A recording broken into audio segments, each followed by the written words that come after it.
Emily. Hello, everyone. Welcome back to our podcast. My name is Rocky, and of course, we have Emily here as usual. And we also have a special guest today. Her name is Jasmine Sung. We love her dearly, and she's a fellow funnel designer. So I'll let her speak for herself and do a quick intro. All right. Thank you so much, guys, for having me on. Yes, I'm a fellow funnel designer. Been doing it for over a year now. Also working on opening my second business, still to come. But yeah, I'm just really excited to be here and just give my thoughts on everything business and mindset. Yeah. Yeah, we're super excited to have you here. And like I said before we started this, a lot of our podcasts so far have been going into the nitty-gritties of business, technical things with sales. And for this podcast, we more so want to touch on the more spiritual, esoteric parts of business and touch on topics like self-trust and money blockages. So tune in, make sure to watch the whole thing if you want to hear our thoughts on that. So yeah, I mean, first thing that I think we all have gone through has been like the deep, darker days of our entrepreneurial journey. And with that comes a lot of lessons in self-trust. So maybe Rocky or Jasmine, if you want to share how your relationship with self-trust has grown, how you're still working on it, kind of what you're going through. Absolutely. So my experience with self-trust has definitely been a rocky one, like over the years. It's funny because Rocky, but you know, I started out in network marketing when I was going through college and I was promoting hair and skincare products. And I didn't really know where that road was going to take me, but I did know that it was a road where I had to like really learn sales. I had to really juggle trusting, seeing something that seemed so far away and wasn't currently here right in front of my face. And even though I haven't stuck with that now, I ended up, moving into different passions, like for example, funnel design and everything like that. It still involves the same things. And that is self-trust and really believing that I am capable, that we are all capable as business owners to really achieve what we're going for. And I think a lot of people want to achieve things and they think, oh, yeah, I can do it. But what's really, really tested is when you hit that first obstacle, when you hit that second obstacle, when you hit the third, fourth, and fifth, how are you still going to be continuing in your business when you're going through the darkest of times? I think that's what really, really makes certain entrepreneurs stand out from the people that maybe were just trying it and then they ended up, giving up. Exactly. Yeah, I think that also goes into when people come from maybe more so like regular jobs where you get that instant gratification, you get that instant paycheck, and then with entrepreneurship, it's like you aren't going to build a huge business, you aren't going to reach that huge success. Maybe some people have because of TikTok and other things that have now made people go viral, but a lot of the times it takes years to build, right? And so that just doesn't seem like some people might fear having to go through that. Yeah, yeah. If you don't mind, I'm going to share what I think about self-trust Yeah, now. I want to hear. Yeah. So for me, I think personally, it's still like an ever more like I'm still learning how to trust myself through like the different barriers I go through. But I think something I've always encountered throughout my life, whether it was achievement in school or whatnot, going as far back as that, like, grade school and high school, college, even, I would get good grades or I would get the award and I still wouldn't feel like I was deserving of it for some reason. I don't know what that is or what that's about, but I really wanted to first talk about also, Emily, what you just said about when people go to a regular 9 to 5 or some job.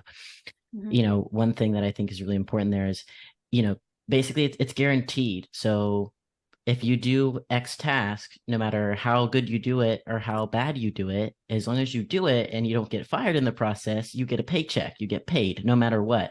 And when we're going on our own journeys and talking about business and creating our own businesses and whatnot, just because you do X, Y, and Z does not mean, you do that one week does not mean you're going to get paid or be successful the next. It's not guaranteed, and you never know when that is going to happen. Really, when we talk about luck, for example, people are like, you got lucky. It's when consistency and preparation met opportunity. Really, is I solely believe that with luck. It's not just about luck, but like everyone's going to catch their luck if they're consistent with this, but not everyone's willing to keep putting in and working and trying new things for God knows how long until they reach their luck point. So I think that's really important and something I've had to stick with. But I know like throughout all of it, I had to kind of almost fake it with my self-trust, just act like, Yeah.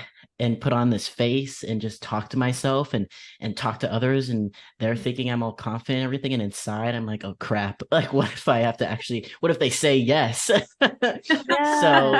Yeah. Yeah. I'm like acting all confident, and then like when they actually say yes, I'm like, oh my gosh, wait, okay, all right, can I do this? And I just kept going one step in front of the other, and it's just like, okay, so, and I just would take it day by day. Even with my first like real estate investment, everyone thought I was crazy, and I had prepped. Of course I prepped, but of course it's like my first one, who knows? And I just like took it, like I prepared how I could, and then like anything that happened, I'm like, the first like plumbing emergency, was I really prepared for that? No, but like now, like I'm way more prepared, and like in that moment I was like, what do I do? Like call a plumber, and so Yeah. these things, and it's just and then you build that self-trust. You're like, okay, I accomplished that, like I did it.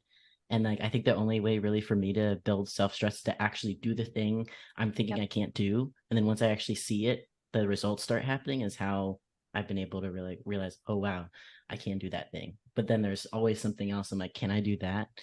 I almost have to Yeah. challenge myself. Yeah. Yeah. Constantly challenging yourself, constantly like trying to reach new obstacles, reach new goal points, and then seeing if you can actually hit them. But I think it's all mental too. A lot of us in our heads are fearful of, I don't know if it's success or if it's failure or if it's rejection. But once we get to that point and we see that we can do it, we know we can. So we just have to find the next thing. And anytime I do encounter an obstacle or something goes wrong in my business, I definitely feel that emotion of like, I'm scared, I don't know what to do, and that just comes out of not knowing. And self-trust is so interesting because when you, for example, if you're like trying to climb a ladder and you've never done it before and you're like afraid of hitting that top, and then you take that first step and your leg is shaking, you're like, I don't know if I can do this. And then you reach the top and you realize it wasn't even that tall and you can do it like every time over. You build that self-trust and you build that confidence in yourself. But yeah, Jasmine, did you want to say something to that? Yeah, I think it's true. I agree with what you and Rocky both said. Just experience is really the biggest thing that kind of just like helps you move along this whole self-trust. But at first, you're always going to have to kind of like put that mask on and just like, push yourself out of your comfort zone. That's really just something that you have to do. And really, the definition of business is risk, right? I mean, like, you should not be going into business if you are somebody that's scared of risk, or if you're somebody that's constantly thinking about safety nets and about, oh, what if I can't do this? The way that I see it is, if I don't think I can do something, I try it anyways, and I just assume that I'll find a way to get out of it if something bad goes wrong. And a lot of people don't think like that. And that's really the difference. People that just prefer to go to work and, work for someone else, get told what to do, complete their tasks and go home, which is fine. Everyone has different personalities and things they want in life. But the business owners, the entrepreneurs, we are the people that take risks, and we're okay if something happens. We know that we'll make a way out one way or another. Yeah, that's a really good point. Risk is, if you're going to get into business, it's all risk really. And even when I'm talking to potential clients, or even people with clients, and they start getting scared about, oh, what if it doesn't work? I'm like, hey, like this is what you signed up for, like this is what you want to do, right? Like you have to take this risk in order to see the reward. So I think that's a really good point. Yeah, for sure.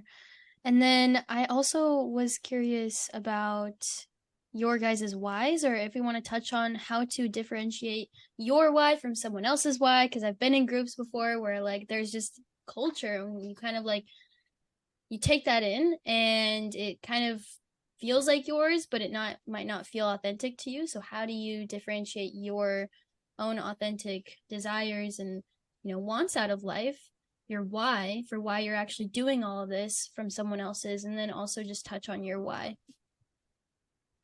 Yeah, definitely. Rocky, I'll piggyback off of you if you want to go first. Sure. Yeah, my why. I think my why is more of just like a vision for the future that I want to live. And that's really at the bare bones basic of it is, 10 years, like even just 10 years, I'm not going to think 20, 30, 40. For me, 10 years is a really good timeline for me. In 10 years, I'm in a nice house. I have all the things I want, and I'm married, and I'm hanging out with my kids on like a Wednesday afternoon, and I'm not worrying about work. I'm not worrying about anything. I'm not, ever worried about if my kids want to go here, we want to travel here, what the money is like. Money is not a picture, and it's not that I'm trying to flaunt money. It's just that like we have all the money we need, and need for ourselves, and we have enough to also to donate and donate to our charities and the nonprofits that I want to start. And that's really what I want. I don't want to be all fancy with a yacht or something like that. I really just want that life, and I want to be able to have the flexibility to build businesses and invest the rest of my life, but in a more, I guess, nice way that I can still spend time with my family. Right now, this is obviously grind time, grind season, so I can get there. It's not like I have really anything better to do right now with my time. At least other people would say, "Oh, I want to go out and party and stuff," but you know, I, I'm looking into the future at what I want. So, yeah. Definitely. Honestly, my why is it's so funny. It's really just to be at peace and for the people that I love to be at peace as well. And that's just a quick summary because really, like I've always told people from the very beginning, my why has always been really for my mom. Because I grew up with a single mom and she raised me off of barely anything. And I know that sounds like almost everyone else's story, but it's a powerful thing because like I grew up and I was like, I have to be successful and in more ways than one, like not just like the classic success that everyone thinks. Like I want to retire my mom ASAP.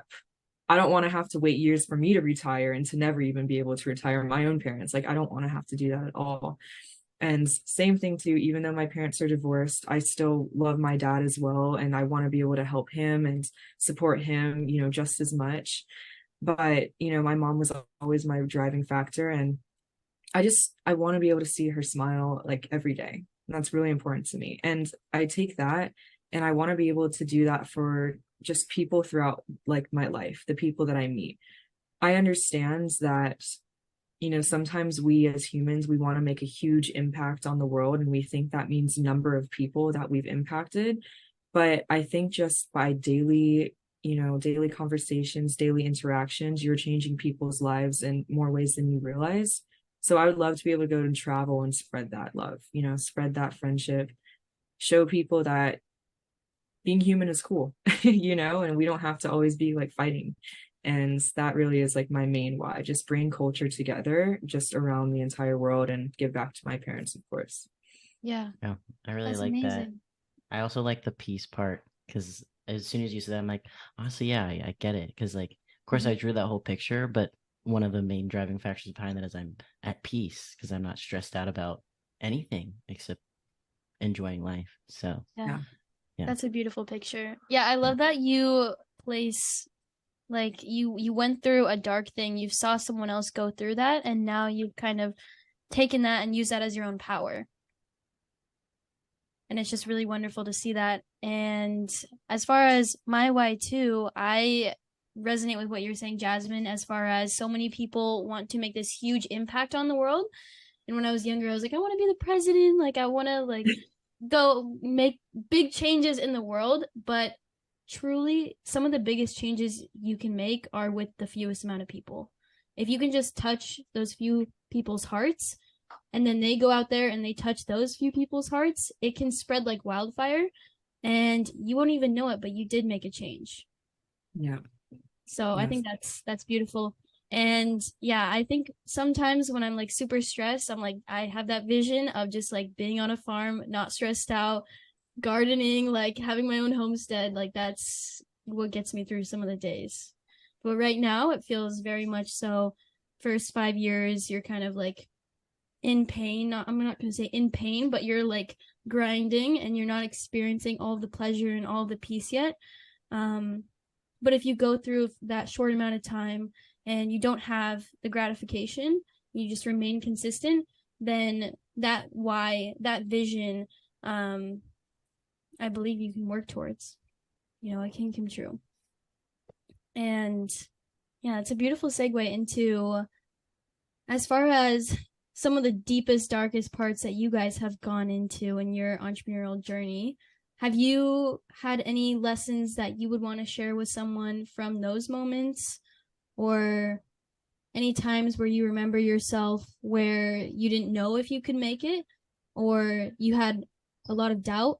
And what did you do to kind of overcome that, or just come back to that sense of knowing that you can do this? Yeah, Jasmine, if I already have mine pitched up and ready if you want me to go first. Okay, yeah, go ahead. Yeah, so really this is like everything I'm gonna say is like completely exactly what happened. And that is literally from the moment, I was like 5 years old and we started going to school. I started hearing the whole, you're gonna go and you're gonna get a job and you're super smart and you can get good grades, and so you're going to get good grades, you're going to study. And I studied, I got good grades, I got into a good college, I got a good degree, and I got a good job at a good company. And I did everything my parents always told me was going to lead me to be successful and happy. And throughout every single version of it, I was unhappy. And they would be like, well, when you in high school, it's going to be better because XYZ. And, when you get to college, it's going to be better because XYZ. Oh, when you get out in the real world, it's really going to be where you shine, Rocky. That's really that's going to be it for you. We promise. So I was finally at like the end goal, out in the real world, did everything I could to get the dream job that I thought was my dream job. And, I was like a month in, and I was the most miserable person, the most unhappy person I'd ever been in my entire life. And I just literally broke because I was like, screw it all. You guys are liars. I'm not like, whatever you guys have to say next, I'm not believing it. I've tried. I've literally tried. Here I am, and I'm not happy. So I really don't care what y'all think, and I'm quitting, and I'm gonna start my own business, and that's just what it's gonna be. But I spent hours, after, work every day, like I'd be like just so distraught and like didn't know what to do, and like wanted a way out, spent all of my hours trying to figure out how am I going to get out of this job as soon as possible. And what am I going to do? And crying to my parents because they didn't like believe me. Oh, well, it's going to get better, honey. And I'm like, it's not. I'm just telling you, it's just not. This is not for me. I hate it. Like that, I didn't work this hard to be this miserable. And I just know that it's not going to get any better. So, and that's just like, I literally just had an epiphany, and I was like, screw it. I'm like so tired of following the rules. I had followed the rules my entire life. And I just became this completely different person that doesn't follow rules. Now I like risk, and because I was so risk averse my entire life, risk averse, rule follower. And I literally flipped and overnight into, I will take as much risk as is needed, and I don't want to follow anyone's rules anymore. And I always somehow had that on like a like a sub level, but it was very much buffered down by what I thought I needed to do to please my parents, and also to be successful, which is what I always wanted. I always wanted to be successful. But yeah, that's kind of my deepest, darkest moment at the start. And of course, throughout, especially those first couple months, being like, okay, I quit. And then I was like, crap, what am I going to do? How am I going to make money? Lots of nights staying up, like worrying about, what am I going to do if this doesn't work? And, then going to bad habits and things because I didn't know how to cope or feel all the feelings I was feeling. And even hitting my lowest while I had already quit my job and I was about to start everything, and things were looking good, I still like somehow couldn't deal with all of that happening. So I stooped very low emotionally and in myself. But Yeah, yeah. that's huge. That's huge that you came from your parents having so much expectation around what you should do, and you kind of looking up to them and believing in what they had told you would come true, and that would bring you happiness. But at the end of the day, someone else's idea of happiness isn't going to be yours unless, it really is. But that's for you to decide. And I think there's so many people, this is such a relatable story because so many people's parents have this idea of what they should go into, and then they realize that that's not for them. And maybe it's because where your parents are at, you don't want to be there, right? Like, why would you listen to someone that isn't at the position that you want to be? Take the wisdom that they have, but don't like fully integrate it and believe it as your own, right? Like, Yeah. Yeah. There was always a disconnect there because like, yeah, my parents are not like, they live very comfortably. They have a nice life. But I always like had a disconnect of like, I wanted to be, up here. And I felt like everything I was surrounded by was like right here. And I didn't understand how you go from like up here to up here. Yeah. I never, until I started reading and learning, oh crap, there's a different way to do this kind of stuff. And once I realized that, I was like, screw this. Like, I've been lied to. And, but it's not, I don't think, any parent's fault. They're just doing what they think, what they know. And they're just trying to give you a happy life. They're not realizing that maybe, what they think is not truly going to be what's best for you. That's where like resentment.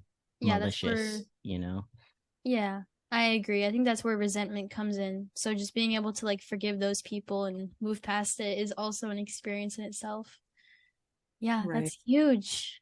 That's huge.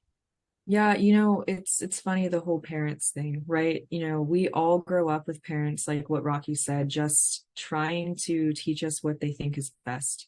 They always they want best for us, but it doesn't mean that it is best for us. But it's really not their fault for not understanding that. We have to be the ones to make that decision and to express the way that we feel about things and not let other people tell us like what we should do.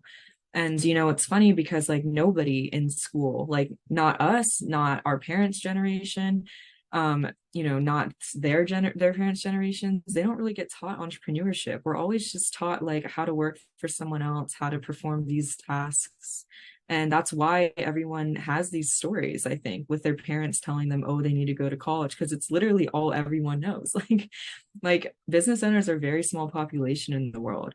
I think it is changing. I think we're in like a really crazy timeline right now where it's completely changing. It's completely, old habits are going out the door. But, I just agree with you guys in terms of just your parents don't mean anything bad by it, but that doesn't mean that we need to just be following them. And I hope that this goes out to everybody watching this too. Like, you can still love your parents, but still maybe go against what they think they want for you, because it doesn't mean it's what's best for you.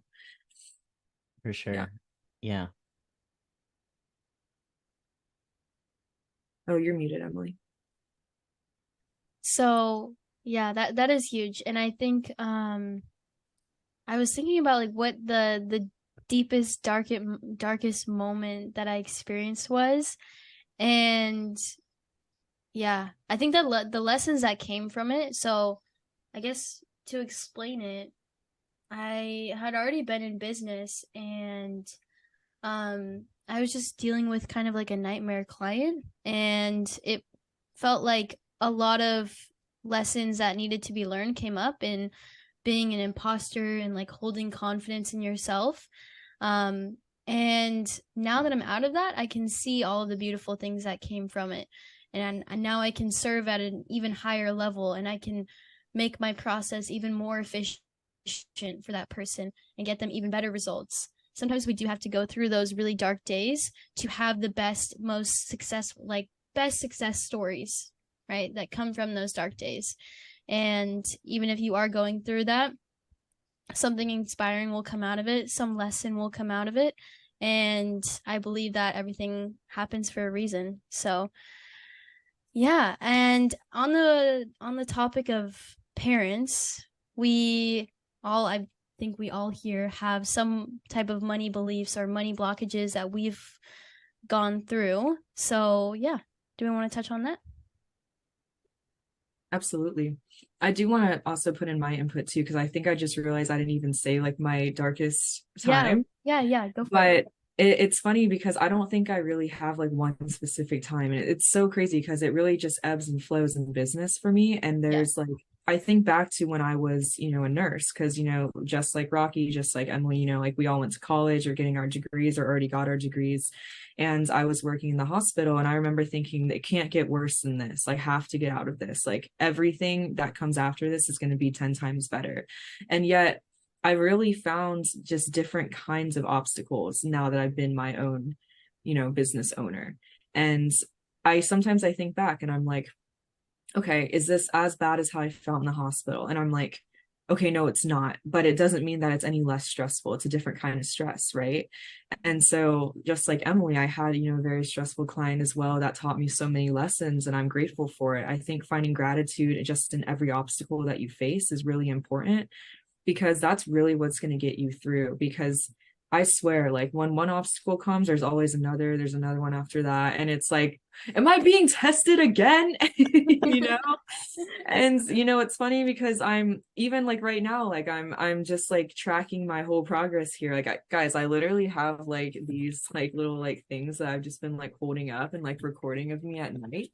Because like Oh, daytime I'm like smiling and I'm like, guys, entrepreneurship, fantastic. And then at night I'm like bawling my eyes out, like, what's going on? Let me record this so I can look back on this.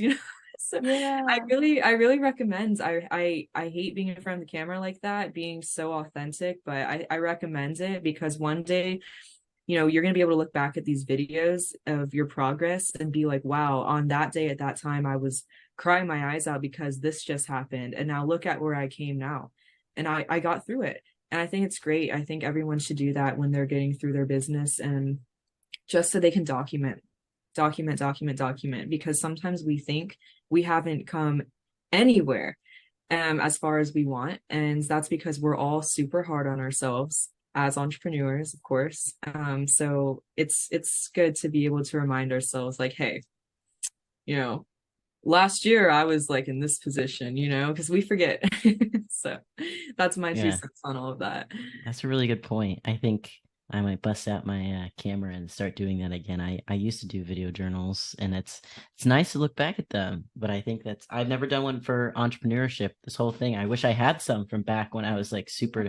I wasn't trying to film myself. I didn't want to. I didn't think about the fact that it would be a really good story piece now. But I definitely think I'm going to do that.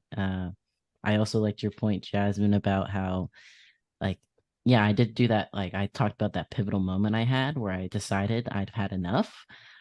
But I mean, there's been so many other tests throughout this entire thing. Even after like the first big success, then I hit a big slump of like, what am I gonna do next? I just didn't. And for months, I was lost trying to figure out, because there's like a bazillion different paths we can always go, right? And I feel like something for me is like trying to find my direction and focus, because when I'm not focused, nothing really gets done. So Mhm. I think, and yeah, there's always another challenge being thrown at us. I mean, me and Emily talk almost every day, and we always have some other mini challenge or big challenge we're facing Yep. together. So it's definitely a good point. Yeah. I love it. Being a problem solver, Yep. always solving the challenges or just moving through them. Yeah. And going off of this, I think that within, our own experiences, a lot of our own beliefs come from maybe our parents or peers that we've had, and we kind of integrate them as our own.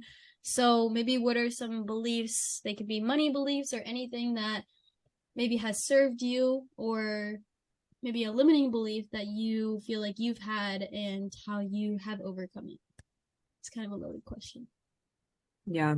I mean, just from my point of view, growing up with a single mom who we literally did live paycheck to paycheck, she works at Dollar Tree still to this day. So she like doesn't make anything. Yeah.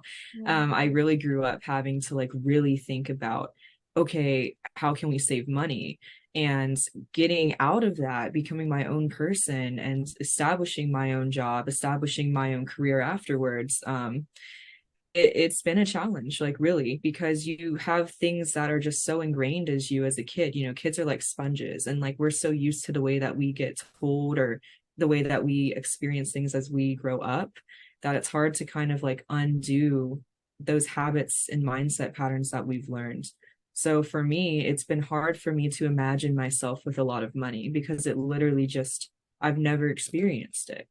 Obviously, I've made more money than I've ever had before when I was growing up, but it's like if someone gave me $1 million right now, don't even know, like, I have ideas of like what I would do with it, but I have to really think about it and be like, I can't even imagine that. Which it's not good though, because I should be able to be open to that and be like, yeah, I've been working so hard. I should be open to being successful and having $1 million if I wanted to. But I think it's just like such a shock to someone like me, anyways. I'm not sure what your thoughts are on that, Rocky.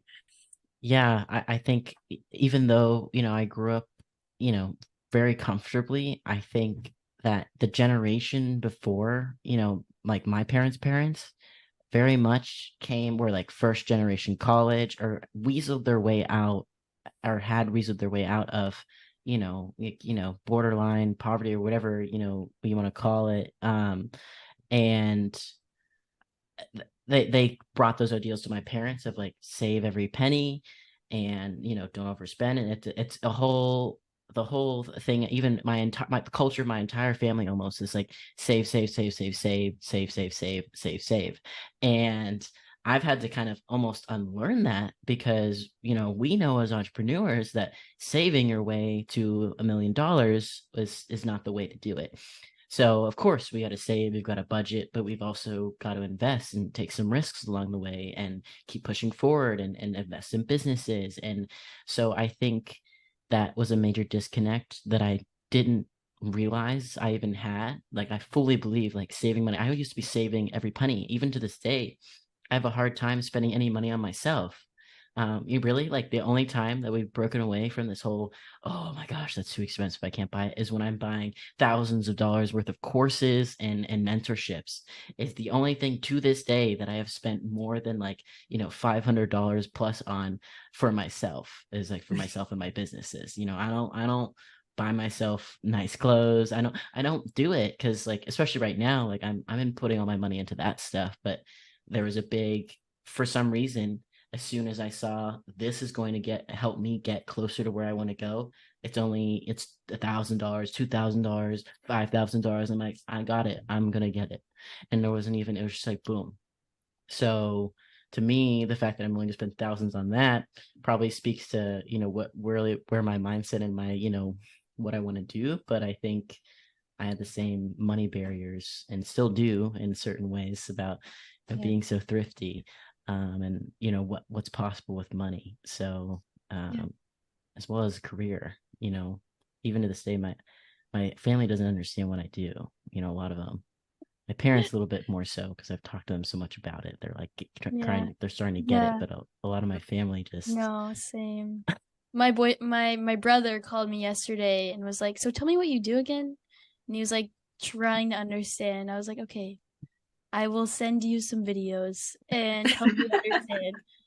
He's like totally doesn't get it. He's like, "This is like like you're wasting time." Like he completely doubts me, and he has pretty been rude. it's just how he was brought up. He has like these beliefs that you should go work for a company, and he really really believes that that is the most safest option. And I try to tell him, yes, that is safe, but safety isn't where I want to be. Like I don't really have that much value in safety, more so freedom. Yes, you go for Okay. it. Yeah, just summarizing what we spoke about, I think it's good to strive for peace. Strive to really want to help people in business. There's a lot of like people with really bad intentions in all aspects of life, but a lot that come from business too. Yeah. So be that business owner that really wants to like help people, and you can do sales and still genuinely want to help people. I think that's a really big misconception. Sales is Yeah. just a way of life. You can't get around that. If you're going to do business, you have to be okay with sales. Just be authentically you and know that what you're giving out, whatever service or product it is something that you genuinely believe is going to help people in some way. And you will never have any faults with that. Mm. Yeah. I love that. I love that point. Anything that you want to say, Rocky? Yeah, piggybacking off of Jasmine, I think whatever it is that you're doing in your life, it's, as long as it's aligned with your values and your goals that you have for yourself, I think you're doing all right. Like Yeah. we all are so hard on ourselves, and beat ourselves up over, oh, I didn't do this today, or oh, I'm not where I want to be. And it really, I think, something I want to emphasize is enjoying the journey, because we're all so focused on the end goal. But really, like, if you're not at least embracing and then trying to enjoy and sit with where you're at right now and see how much progress you have made, it's going to be even harder to get there. And then you're going to be Yeah. miserable for the until you get there, and then you're gonna be like, oh wait, so wait, that's it, and it's not Yeah. gonna. So I Yeah. think it's really more about the journey and all the learning, and just making sure that you're doing something that you believe in, and that you like. And I mean, you can't, and if that ends up being a job for working for someone else, good for you. you know Yeah. and that's all you want in life, is to be doing something you love every day. So I think, uh if whatever that ends up being for you, is good, and you don't have to be pressed about what that looks like necessarily. If Mhm. it's going off and living in Ireland and like having some sheep farm, whatever it is, it just doesn't matter. If that's what makes you happy, that's what makes you happy. Everyone's different, and you can't compare your journey to someone else's, because we're all so different. We're Mhm. different people. So yeah. Exactly. Yeah, that's so beautiful. Thank you all so much for being here listening to this podcast with us. I feel like this was definitely more spiritual, but it is very much a part of business. It's very much a part of life, even. And yeah, I feel like there was a lot of topics we touched on. I feel like there's more that we could touch on next week, next episode. Maybe Jasmine can come on again. But yeah, we really appreciate you being here, Jasmine. We really appreciate all of your insights, your wisdom. And yeah, thank you so much for watching. Thank you so much for having me, guys. Definitely down to hop on again next week. Awesome. Awesome.